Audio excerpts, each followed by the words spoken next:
ओम शांति। अॼु जा महावाक्य आहिनि। एकांत एकाग्रता ऐं दृढ़ संकल्प सां सिद्धि जी प्राप्ति। एकांत एकाग्रता ऐं दृढ़ संकल्प सां सिद्धि जी प्राप्ति। कंहिं बि ॻाल्हि जी सिद्धि खपे न असांखे, कंहिं संकल्प जी, कंहिं पुरुषार्थ जी, कुझु प्राप्ति। त हुनजे लाइ असांखे एकांतवासी थियणो पवंदो, एकाग्रचित थियणो पवंदो, दृढ़ संकल्प। बाबा चवंदा आहिनि कोई बि असांखे पंहिंजो अवगुण ख़तमु करिणो आहे, पंहिंजी कमी कमज़ोरी ख़तमु करणी आहे, या कोई बि जी धारणा करणी आहे, त हुनजे लाइ सभिनि खां सुठो ॻाल्हि आहे दृढ़ संकल्प। अॼु बाप दादा कोई विशेष आत्माउनि खे कंहिं कार्य अर्थ हिन संगठन सां चुननि था। कंहिं कार्य अर्थ बाबा चुननि था, उहो सम्झंदा आहियो। अॼु बाप दादा सृष्टि जी सैर ते निकिता हुया। हिकु त ख़ासि विदेशी ॿारनि द्वारा विदेश सेवा ऐं भिन्न प्रकार जी कन्वर्ट थियल उहे ॿारनि खे ॾिसनि पिया। अॼु बाप दादा सृष्टि जी सैर ते निकिता। हिकु त ख़ासि विदेशी ॿारनि द्वारा विदेश सेवा खे ॾिठई बाबा। ॿियो जो भिन्न प्रकार जा जो कन्वर्ट थियल उहे ॿार आहिनि न, जीअं ॿिए धर्म में हली आहिनि ॿार, उन्हनि खे बाबा ॾिसनि पिया। सेवा केंद्र ऐं सेवाधारी ॿार जंहिंजे मन में ॾींहुं राति प्रत्यक्षता जो बोल बालो करण जो हिकु ई संकल्प आहे, इन्हनि खे बाबा ॾिसनि पिया। अहिड़े सेवाधारी अथक लग्न में ॾींहुं राति महिनत में लॻल आहिनि। ॿारनि खे ॾिसी बाप दादा हर्षित थींदा आहिनि। नए ॿारनि जी फास्ट लग्न जी उमंग जी मिलन जो अर्थ तड़पण जी पतंग समान बाप ते हाई जंप लॻाइण जी सूरत ऐं सीरत ॾिसनि पिया। बाबा छा ॾिठई? हिकु त विदेश जे ॿार, ॿियो हितां जा ॿार, विदेश जा बि जो ॾींहुं राति बाबा खे प्रत्यक्ष करण में लॻिया आहिनि। असां घर वेठे बाबा खे कीअं प्रत्यक्ष करे सघंदा आहियूं? स्व खे परिवर्तन करे। बाबा ॿियो छा ॾिठई? नए ॿारनि जी फास्ट लग्न जी उमंग जी, कि असां फास्ट वञूं। मिलन अर्थ तड़पण जी, कि असां बि बाबा जो अनुभव करूं। पतंग समान बाप ते हाई जंप लॻाइण जी सूरत ऐं सीरत बाबा ॾिठई। गुलदस्तो सुठो हुयो, वैराइटी फूलनि जी शोभा सुंदर पई लॻे बाबा जी। कलियूं पत्ता वैराइटी ॾिसी कई आत्मायूं मिठी उलना वारी बि ॾिठियूं। बाबा पंहिंजे ब्राह्मण परिवार जे गुलदस्ते खे ॾिठई। बाबा ॾिठई कलियूं पत्ता वैराइटी ॾिसंदे कई आत्मायूं, अहिड़ी आत्मायूं बि बाबा ॾिठई जो उलना पई ॾियनि। कई आत्मायूं मिलन जी ख़ुशी में असवन मोती जी माला बाप दादा जे प्रति पहनाईंदे हुए बि बाबा ॾिठई। हाणे बि कल्ह बाबा मिलन आहे न ऑनलाइन, त ॾिसो बाबा अञा ताईं बाबा जे केॾा सारा ॿार जेका मिली बि आहिनि, पर नया बि ॾाढा ईंदा ई रहंदा आहिनि। त उन्हनि जी बि इच्छा त थींदी आहे न, असां पहिरियों छो न आयासीं। जे साकार जो अनुभव न कयो, अव्यक्त कयो, त उहे सोचंदा आहिनि भई असां साकार में छो न आयासीं। हाणे अव्यक्त पाठ बि अव्यक्त स्थिति में स्थित थी करे असां मिलन मनाए सघंदा आहियूं। त उहो ॿार बि सोचंदा हूंदा। लेकिन हाणे बि अगरि कोई अव्यक्त स्थिति में स्थित थी करे बाबा सां मिलन मनाइण चाहे त मनाए सघे थो न। अहिड़ी पहचानदी हुई मूर्त जो बार मिलन जा गीत ॻाइण वारियूं बि हुयूं। ऐं पोइ विदेश जो सैर बि बाबा कई। ॿियो हुयो चारों ओर जी अज्ञानी। हाणे बाबा पहिरियों त ज्ञानी ॿारनि खे ॾिठई, पोइ अज्ञानी ॿार वो भगत आत्माउनि खे बि ॾिठई बाबा, उन्हनि जी बि सैर कई। उन में छा ॾिठो? हिकु तरफ़ अनेक आत्मायूं पंहिंजी श्री निर्वार्थ जीवन जे साधन अर्थ कंहिं न कंहिं यंत्रनि द्वारा स्वयं में व्यस्त हुयूं। साथ साथ कुछ आत्मायूं बिना शर्त यंत्र रिफाइन कंदे करण में व्यस्त हुयूं। दुनिया में त माण्हू ख़ुदि जे जीवन में चीज़ुनि खे भई इहा घर ठाहियूं, चीजियूं ठाहियूं, वठूं, त उन में कमाइण में व्यस्त आहिनि। ॿारनि खे पढ़ायूं, हीअं करूं। ऐं बाबा चई कई ॿार ईअं बि हुया जो विनाश जी तयारी में इहा चीजियूं ठाहिण में व्यस्त हुया। ॿियो तरफ़ बाबा चई गृहस्थी ऐं भगत आत्मायूं पंहिंजे जंत्र मंत्र सां पंहिंजी भावना जो फल पाइण लाइ व अल्पकाल जी प्रत्यक्ष प्राप्ति करण लाइ। बाबा ॿियो तरफ़ छा ॾिठई कि गृहस्थी ऐं भगत आत्मायूं जो जंत्र मंत्र कंदियूं आहिनि न, ये अंगूठी पायो, ये मालायूं पायो, ये ईअं एतिरा व्रत रखो, जेका भक्ति मार्ग जी सामग्री हूंदी आहे कि हीअ रखो, हीअं रखो, हिन डायरेक्शन में रखो, त पंहिंजी भावना जो फल पाइण लाइ अल्पकाल जी प्रत्यक्ष प्राप्ति करण लाइ पंहिंजे कार्य में व्यस्त हुयूं। इन्हनि सभिनि में विशेष भारत ऐं कुझु विदेश में भी सिद्धि प्राप्त करण जी कामना सां देवियुनि जो विशेष आह्वान भी करनि पियूं। छो जी बाबा जी अक्टूबर जी मुरली आहे, त उन अक्टूबर में त नवरात्रा, दशहरो, दिवाली ईंदो आहे, त बाबा उन हिसाब सां असांखे ॿुधाइनि था कि भारत ऐं विदेश में बि अॼुकल्ह त ॾाढा भारतवासी आहिनि ऐं विदेशी बि ॾाढा देवी देवताउनि खे मञण वारा आहिनि। त सिद्धि प्राप्ति करण लाइ देवियुनि जो विशेष आह्वान बि पिया करनि। मेजॉरिटी सिद्धि जे पुठियां ज़्यादा व्यस्त हुयूं आत्मायूं हिन दुनिया में। अॼु बि सुबुह जो बाबा चई न, ॾिसो दुनिया वारा महिनत था करनि भक्ति में प्राप्ति करण लाइ, ऐं असां सभु कुझु प्राप्ति कीअं करे छॾियो, सिर्फ़ु हिकु बाबा खे पहचानियो आहे न, ख़ुदि खे, बाबा खे। मेन त पहिरियों बाबा खे पहचानो, तॾहिं त ज्ञान सम्झ में आयो न। बाबा खे बाबा चइण सां असांखे सर्वशक्ति गुण ऐं ज्ञान मिली वेंदो, जंहिंजे लाइ भक्ति मार्ग में माण्हू महिनत था करनि। त बाबा ॾिठई कि भगत माण्हू सिद्धि प्राप्त करण लाइ केॾा व्यस्त आहिनि। त अहिड़ी जो महिनत माण्हू सोचंदा आहिनि भई भॻवान खां थोरी सी बि शक्ति वठण लाइ ॾाढा व्रत जप तीर्थ करणा पवंदा। ऐं असांखे बाबा केॾो सहज ॿुधायो अथई, सिर्फ़ु छा करिणो आहे, ख़ुदि खे पहचानो, बाप खे पहचानो, अधिकार सां चओ मां मास्टर सर्वशक्तिवान आहियां। असांखे हिते बाबा अधिकार जताइण सेखारींदा आहिनि कि तव्हां अधिकारी ॿार आहियो। त बाबा चवनि था सिद्धि प्राप्त करण जे लाइ स्वयं खे समर्पण करण जे लाइ भी तयार आहिनि। दुनिया में माण्हू कई सिद्धि प्राप्त करण लाइ ख़ुदि जे शरीर खे भी ख़तमु करण लाइ तयार थी वेंदा आहिनि। सिद्धि जी विधि में मुख्य 2 ॻाल्हियूं कंदा आहिनि। कोई भी सिद्धि जे लाइ हिकु त एकांत, ॿियो एकाग्रता, ॿिन्ही जी विधि द्वारा सिद्धि खे पाईंदा आहिनि। बाबा चईंदा आहिनि कि दुनिया में सिद्धि जी विधि में मुख्य 2 ॻाल्हियूं कंदा आहिनि।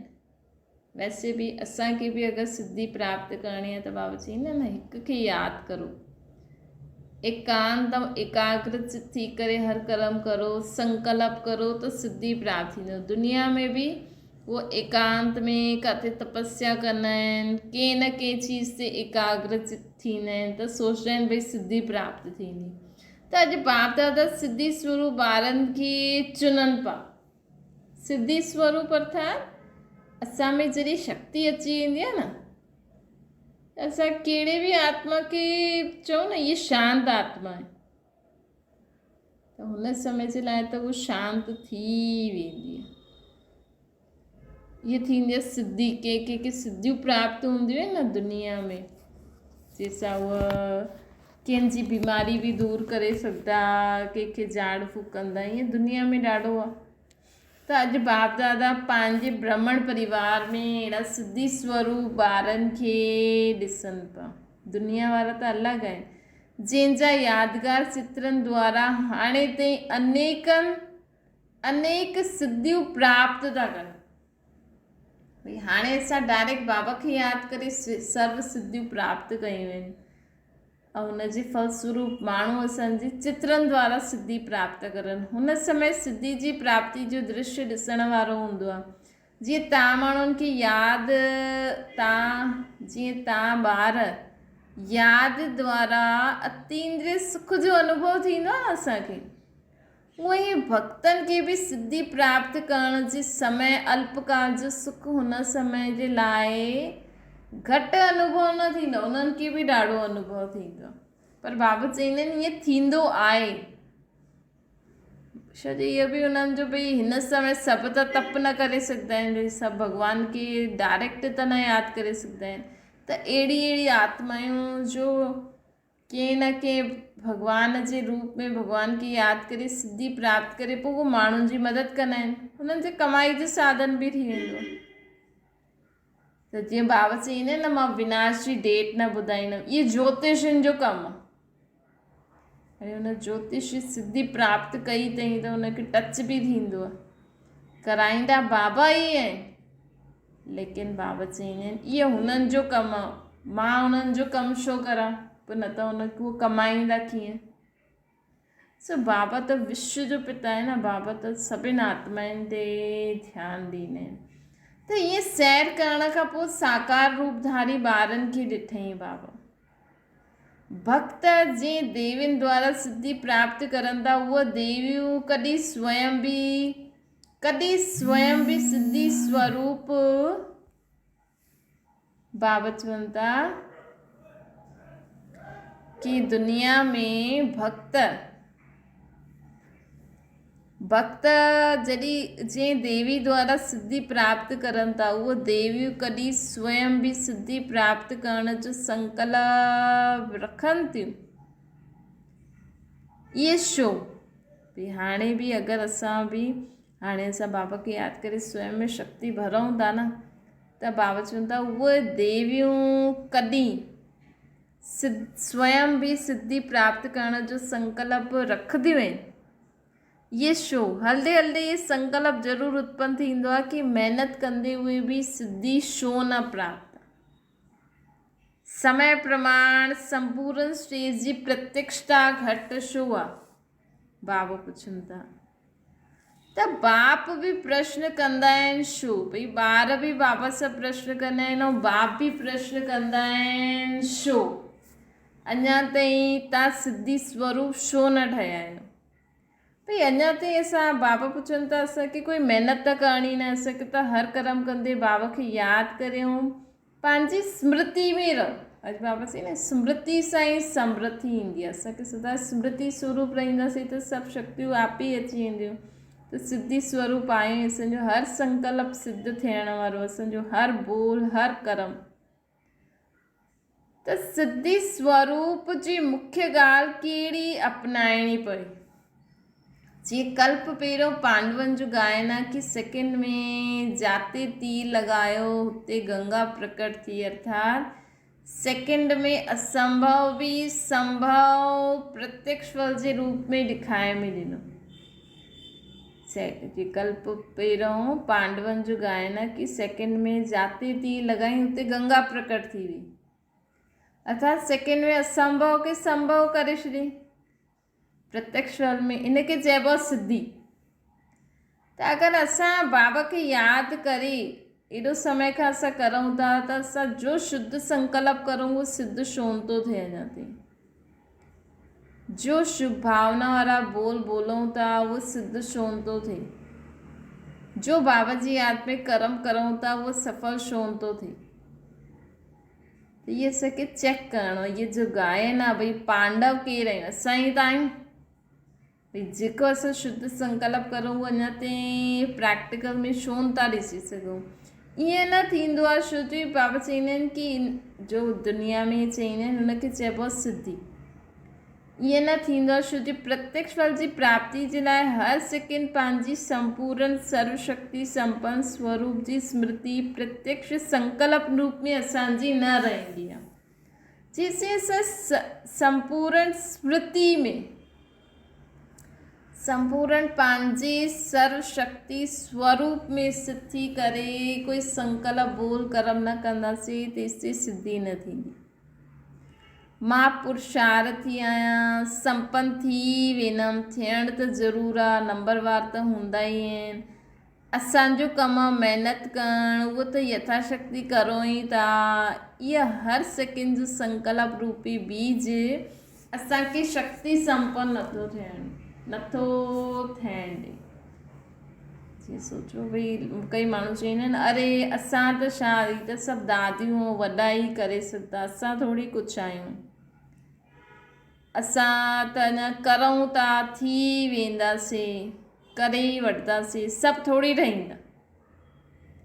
जॾहिं असांजा अहिड़ा संकल्प हूंदा आहिनि न की असां त अञा पुरुषार्थी आहियूं, तॾहिं असां में सर्वशक्ति संपन्न उहा स्थिति न ईंदी आहे त असांजो संकल्प बोल कर्म सिद्ध न थींदो।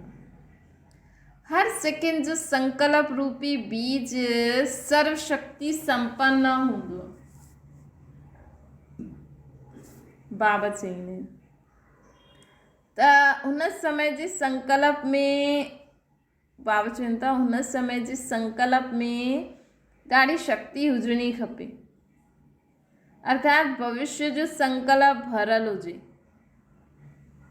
दृढ़ निश्चय व प्रत्यक्ष फल जे रस जा बल भरल वारो संकल्प हुजणो थियण जे कारण सिद्धि प्राप्त थींदी। अगरि दृढ़ निश्चय हूंदो, छा हूंदो, बाबा चवंदा हिकु त शक्ति स्वरूप ठहो न, मां बाबा जो ॿार आहियां त इहो संकल्प अवश्य सिद्ध थींदो। ऐं बाबा चवनि था कि हुन समय तव्हां संकल्प जो करो था न, हुन में भविष्य जी प्लानिंग हुजणी खपे, दृढ़ निश्चय हुजणो खपे, प्रत्यक्ष फल जे दृढ़ निश्चय हुजणो खपे। इहा हुन में सभु भरियलु हूंदो तॾहिं उहा संकल्प सिद्ध थींदो। त ऐं प्रत्यक्ष फल छो कि 21 जन्मनि जो वरसो था वठो न, ईअं न सोचो हा असां करूं था ठीकु आहे, हाणे न त असांखे भविष्य में त फल मिली वेंदो, मतिलबु सतयुग में असां त कंदा हलूं भई असांखे त सेवा करणी आहे, बाबा चवनि था ठीकु आहे सतयुग में मिलंदो, हाणे थोरी मिलंदो। लेकिन 21 जन्मनि जो वरसो आहे न, त हाणे बि त मिलणो खपे न।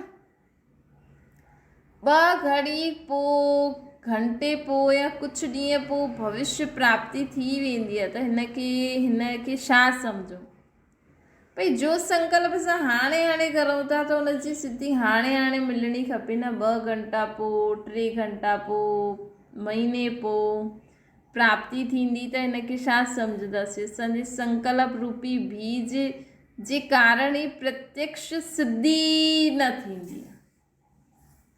असांखे मूंखे पाणी हाणे पीअणो आहे, प्यास हाणे थी लॻे त मां हाणे संकल्प कंदमि की प्यास थी लॻे त भई उथंदासीं, गिलास कढंदासीं, पाणी भरंदासीं त पीअंदासीं न।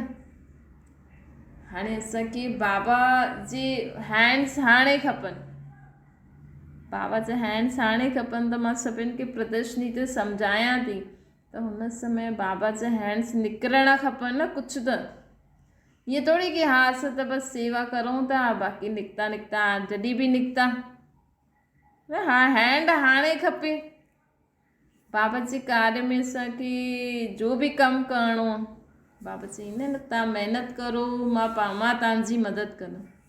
जी बाबा जो इहो यज्ञ एॾो कीअं थो वधे, जॾहिं असां संकल्प कंदासीं हा ईअं सेवा करणी आहे, ईअं करणी आहे, पोइ हुनजे लाइ एतिरो खपे, ईअं खपे, ईअं माण्हू एतिरा ईंदा त हुननि जे लाइ ईअं करिणो आहे, कि जॾहिं असां संकल्प कंदासीं। तव्हां पंहिंजे फैमिली मेंबर जे लाइ बि संकल्प करो, पंहिंजे घर जे लाइ बि संकल्प करो कि मुंहिंजे हिन बाबा जे हिन घर में हर आत्मा बाबा खे यादि कंदी आहे, हिन घर में बाबा जा सभु ॿार लसन प्याज न खाईंदा आहिनि, मतिलबु न खाईंदा आहिनि, हाणे खाइनि न खाइनि,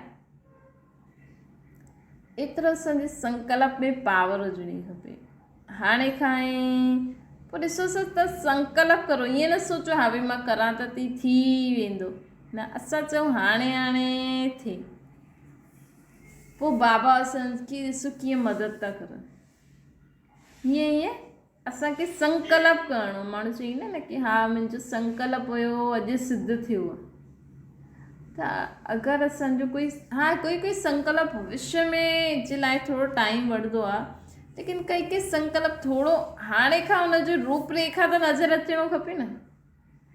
त बाबा चवनि था तव्हांजे संकल्प रूपी बीज जे कारण प्रत्यक्ष सिद्धि न प्राप्त थींदी आहे। अनेक प्रकार जे साधारण संकल्प हूंदा आहिनि, जीअं कि समय प्रमाण थियणा ई आहिनि। हाणे सॼी तयारी किथां थिए, हाणे त अॻियां नंबर जी तयारी, अञा त अॻियां जे नंबर जी बि तयारी न थी आहे, फाइनल त 8 ई थियणा आहिनि। त बाबा चवनि था अनेक प्रकार जा साधारण संकल्प हूंदा आहिनि, हिन करे न थींदा आहिनि। जीअं कि समय प्रमाण थियणो ई आहे, समय प्रमाण पूरा 8 आत्मायूं, हुनजी पूरी राजधानी ऐं पोइ त्रेता युग जी सभी आत्मायूं तयारु थियणियूं आहिनि। हाणे सॼी तयारु थी वियूं आहिनि,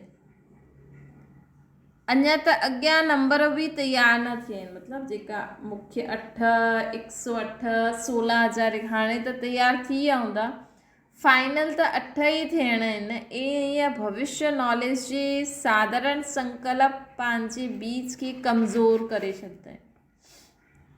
न 8 त थींदा ई सही, त मां बि उन 8 में अचां न। त ये संकल्प करो, सुठा संकल्प करो। ईअं भविष्य नॉलेज जे साधारण संकल्प असांजे बीज खे कमज़ोर करे छॾंदा आहिनि। कई ॿार चवंदा आहिनि अरे सभु अञा त विनाश ईंदो तेसि असां तयारु थी वेंदासीं, अञा ताईं रोब कुझु अहिड़ा स्वभाव संस्कार, अरे अंत में सभु थी वेंदासीं, अरे हाणे करिणो। त भविष्य जे कारण असांजो साधारण कि हा थी वेंदो, ईअं थी वेंदो, ये ही भविष्य संकल्प जो हुन समय यूज़ न करिणो खपे कि थी वेंदो, करे वठंदासीं, लेकिन हुन समय न सोचते हुए बि यूज़ करे वठंदा आहियूं। कोई चवंदो न हीअं करो, चवंदा हा करे वठंदासीं, न त ॾाढो टाइम पियो आहे, अॼु बदिली थियणो आहे न। जंहिंजे कारण असां हीअं जेका ॿार हीअं चवंदा आहिनि हा करे वठंदासीं, थी वेंदासीं, उनजे कारण ई त प्रत्यक्ष फल बि भविष्य फल जे स्वरूप में परिवर्तन थी वेंदो आहे। जेको करिणो आहे मूंखे अॼु हाणे ई करिणो आहे, छो जो मूंखे 21 जन्मनि जो वरसो बाबा खां वठिणो आहे। ये थोड़ी असांखे सुख शांति सत्युग में त चीजनि सां संबंधनि सां मिलंदी, हाणे बि त असांखे अतीन्द्रिय सुख में रहणो आहे न। त हाणे बि त प्राप्त प्रत्यक्ष फल पाइण जे लाइ ई संकल्प रूपी बीज खे दृढ़ निश्चय रूपी जल ॾियो। ये त थियल ई आहे, थियणो ई आहे। ये जल सां पावरफुल ठाहियो। अॼु खां छा संकल्प कजो कि ये त थियणो ई आहे, ये त थियल ई आहे। सिर्फ़ु असां संकल्प करूं, कर्म करूं थोरो त उहा थी वेंदो, ऐं ये त थियणो ई आहे। ये जल सां पावरफुल ठाहियो पंहिंजे संकल्प खे। कीअं ठाहींदो? थींदो, थी वेंदो न, हाणे थींदो, थियल ई आहे, थियणो ई आहे, तॾहिं ही प्रत्यक्ष सिद्धि स्वरूप थींदा। त बाप चवनि था जी तव्हांजे यादगार चित्र द्वारा सिद्धि प्राप्त करण वारनि जी विशेष 2 ॻाल्हियूं बि जी विधि ॿुधाई न, एकांतवासी ऐं एकाग्रता। कोई बि संकल्प करो न, बाबा खे यादि करे जी मां आत्मा बाबा सां गॾु आहियां, ऐं एकाग्र चित पंहिंजी बुद्धि खे बाबा सां जोड़े रखंदो, पोइ संकल्प करो। कीअं तव्हां हिते घर वेठे संकल्प करो। बाबा कोई बि सेवा जे लाइ डायरेक्शन ॾींदा आहिनि न, हिते सेवा करो, हिते सेवा करो। असां हिते संकल्प करो सभु शिव मंदिर में बाबा जो परिचय बाबा जो मिले थो। त ॾिसो तव्हांखे ज़रूरु इहे न्यूज़ ॿुधाइण में ॾींदी कि उन ॾींहुं शिव मंदिर में बाबा जो परिचय ॾिनो, कंहिं किथे बि ॾिनो, लेकिन ॾींदा ज़रूरु। त संकल्प करो हाणे कोई भी सेवा जो, बाबा अलग अलग सेवा ॿुधाईंदा आहिनि। बाबा विदेशनि जे लाइ बि चईं कि विदेशनि खे बि सम्झायो, सभिनि खे बाबा चईं सभिनि खे मुंहिंजो परिचय ॾियो, विश्व जी सर्व आत्माउनि खे परिचय मिले थो हाणे हाणे। त ॾिसो असांजे इहे संकल्प सां कंहिंखे न कंहिंखे हाणे हाणे ज़रूरु परिचय मिलंदो, कंहिं न कंहिं रीति सां। तॾहिं ही प्रत्यक्ष सिद्धि स्वरूप थींदा। जीअं असांजे यादगार चित्र बाबा चई न एकांतवासी ऐं एकाग्रता, इहे ई विधि कल्प पहिरियों मुआफ़िक साकार में अपनाई हुई। एकाग्रता घटि थियण जे कारण दृढ़ निश्चय जी कमी थी वेंदी आहे। त एकाग्र चित्त थी करे वियो, पंहिंजो मन बुद्धि खे बाबा सां एकाग्र चित्त करो। एकांतवासी घटि थियण सां साधारण संकल्प बीज हूंदा। अगरि एकाग्र न हूंदा आहियूं त दृढ़ निश्चय न हूंदो। अगरि एकांतवासी न हूंदा आहियूं त संकल्प रूपी बीज कमज़ोर हूंदो। हिन करे हिन विधि द्वारा सिद्धि स्वरूप ठहो। जो सैर ते ॾिठई बाबा उहो असांखे ॿुधाई। ऐं बाबा चवनि था जो मां सैर ते ॾिसी आहियां भक्तनि जंहिंजी पूजा करनि था उहो तव्हां ई आहियो न।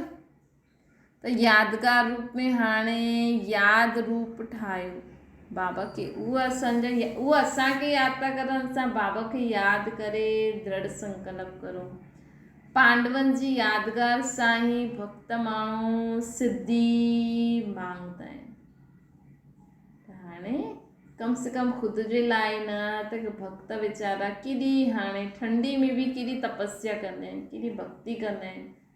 उन्हनि जो त सॼो ॾींहुं पूजा में, मूर्ति पूजा में निकिरी वेंदो। उन्हनि खे भोग लॻायो, तयारु करो, अलाए छा छा कंदा रहंदा। त कम से कम हुननि जे लाइ त हाणे बाबा खे यादि करो। असां जॾहिं बाबा खे यादि कंदासीं, जॾहिं सर्व सिद्धियूं प्राप्त कंदासीं, तॾहिं त उन्हनि खे बि असांजी मूर्ति द्वारा उन्हनि जी इच्छाऊं पूरियूं थींदियूं न। अच्छा, अहिड़ा अनेक आत्माउनि खे सिद्धि प्राप्त कराइण वारा सर्व सिद्धि स्वरूप मास्टर विधाता ऐं वरदाता, अहिड़ा अनेक आत्माउनि खे सिद्धि प्राप्त कराइण वारा सर्व सिद्धि स्वरूप मास्टर विधाता वरदाता पंहिंजे हर संकल्प द्वारा अनेकनि जी अनेक कामनायूं पूर्ण करण वारा। संकल्प करो सभिनि जी शुद्ध कामनायूं पूरियूं थी वञनि। त सर्व प्राप्ति स्वरूप अहिड़ा सर्व महान आत्माउनि खे पंहिंजे पाण खे महान बाबा खे चवनि था, अहिड़ी महान आत्मायूं, विदेशी आत्मायूं। असां बि परम धाम जा आहियूं न, त असां बि विदेशी आत्मायुनि सहित बाबा विदेशियुनि खे बि चवनि था ऐं असांखे बि चवनि था। सर्व खे बाप दादा जो यादि प्यार ऐं नमस्ते। असांजी बि माता पिता बाप दादा खे यादि प्यार ऐं नमस्ते। ओम शांति। बाबा की याद करो।